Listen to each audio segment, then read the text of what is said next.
Alright guys, Rancor here. How you doing? I wanted to make a video on how you guys can make your own homemade white box for taking photographs of miniatures. You know how when you see miniatures online, they always have that nice white background, they're well lit, the light's not glaring off one part of the model more than the other.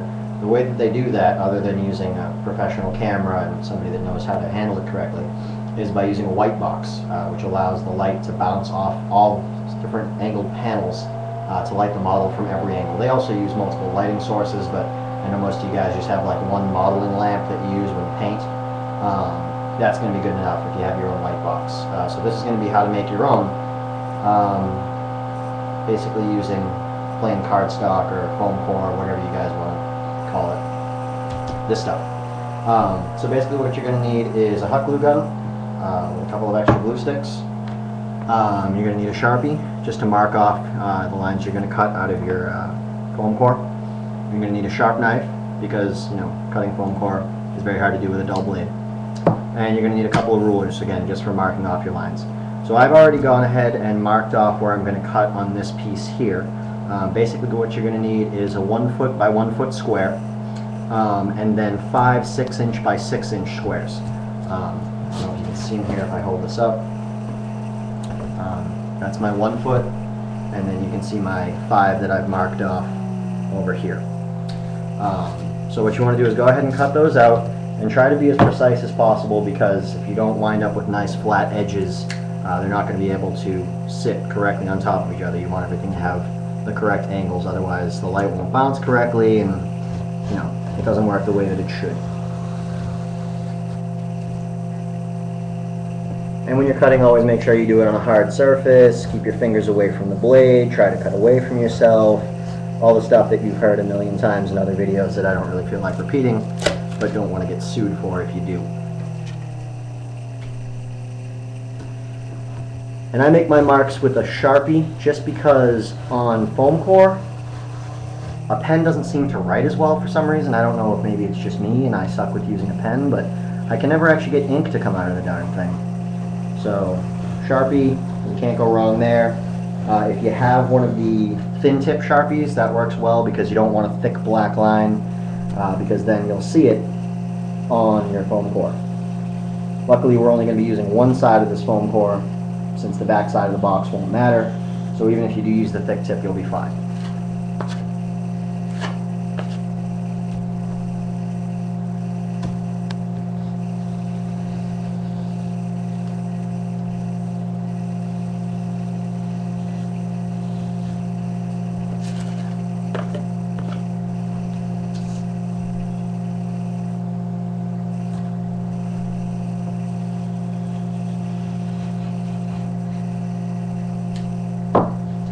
Alright, so we've got our 5 6 by 6 squares here.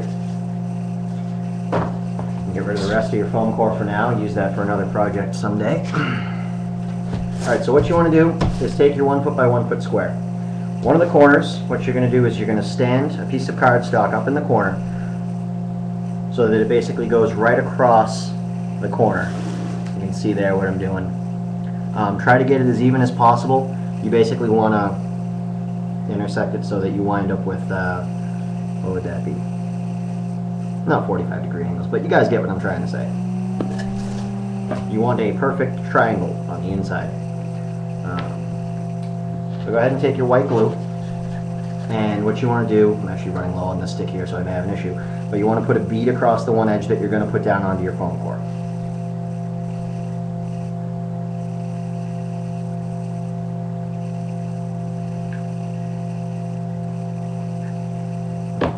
Thought was going to happen.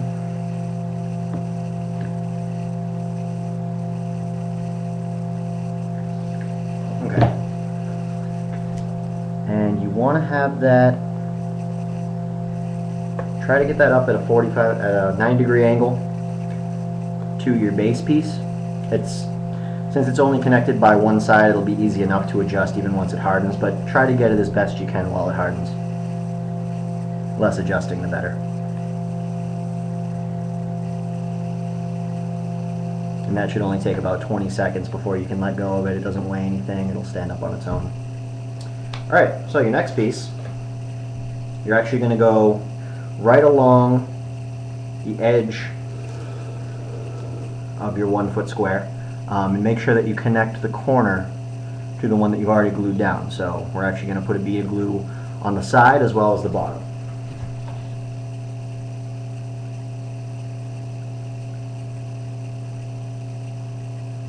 And you don't have to be too neat with the hot glue. Just don't burn yourself, and try to keep it on the bottom that's going to connect, not on the actual face of the piece of foam core.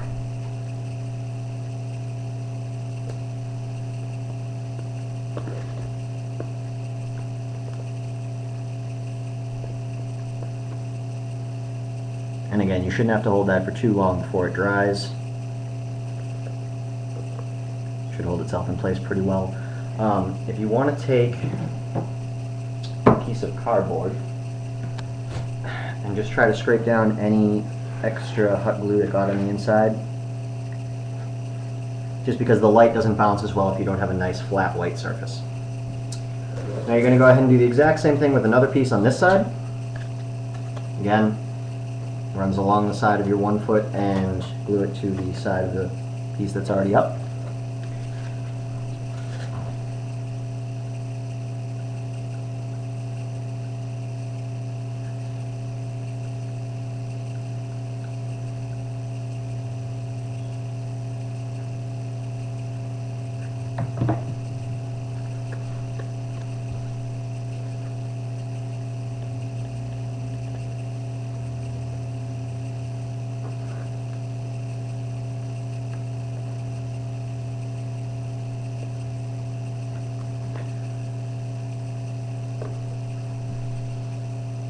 And again, if you want to take a piece of cardboard or something, try to wipe down any hot glue that got on the inside.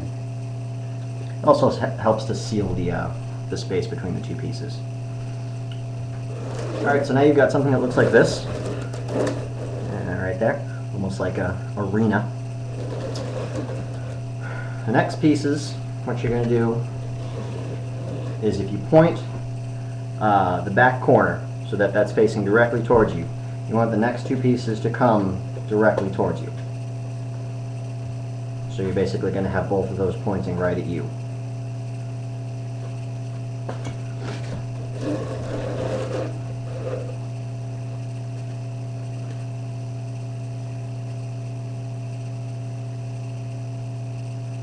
Actually, I take that back. What would actually be smarter to do, because we don't want to waste any of our square here, is just go from the corner of the piece that's already connected, right so the tip of it is on the edge of your one foot square. And you're going to glue it down just like that, again, along the seam here as well as along the 1 foot square.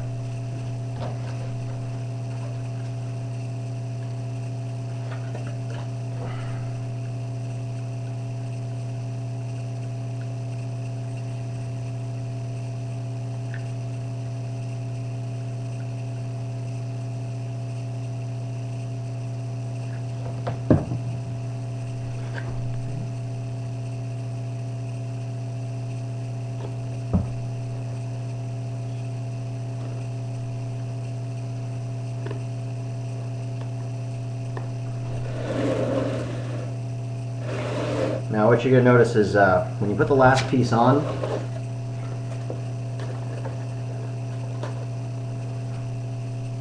they're actually going to be angled in a little bit as opposed to facing straight towards you like I said they would earlier. That's fine. Again, that's just going to help bounce the light back onto the model, which is the focal point of the shot you're going to be taking anyways. So that's where you want all of your light to go.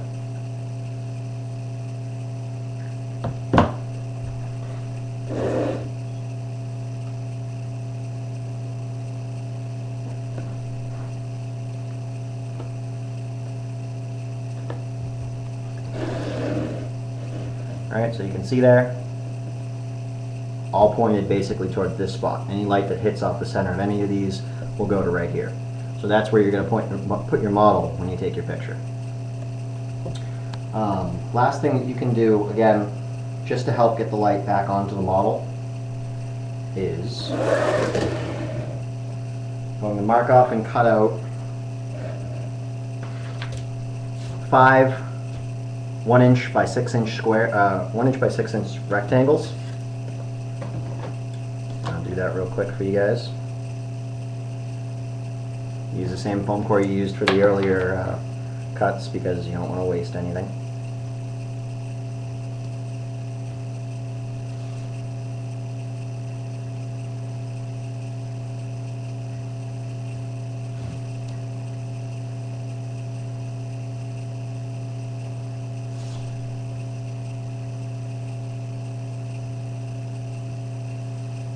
And always measure and mark as carefully as possible because it sucks to get everything all cut out. You get to the end and then you realize that nothing lines up, or you got one the wrong size.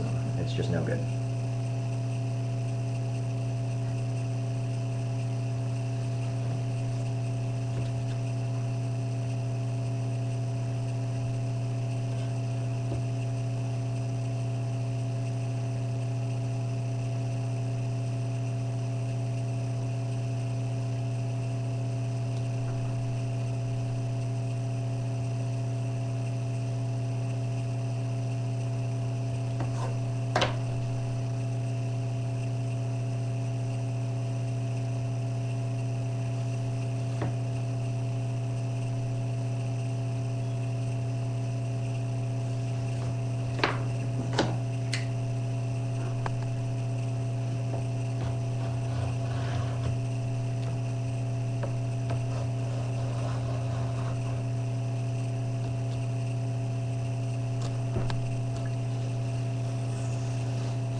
I'm going to have an extra one, but no big deal. Then you've got these, and you've got this. What you want to do, and I'll use this one back here because you guys might be able to see it best, is you want to have that at an angle across the bottom of where the panel connects, and that'll help bounce the light again back towards the model. You want to try to angle it so that the light comes to about 1". So again, if the light were to bounce off the center of this here, you want it to come to about 1" off your center point where your light's going to be hitting, because that's probably going to be about the middle to top of your model.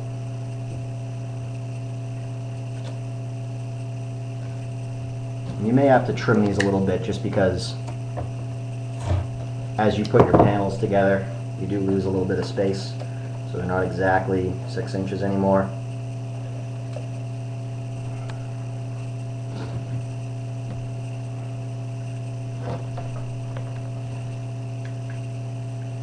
You don't have to do any glue across the top, just across the bottom.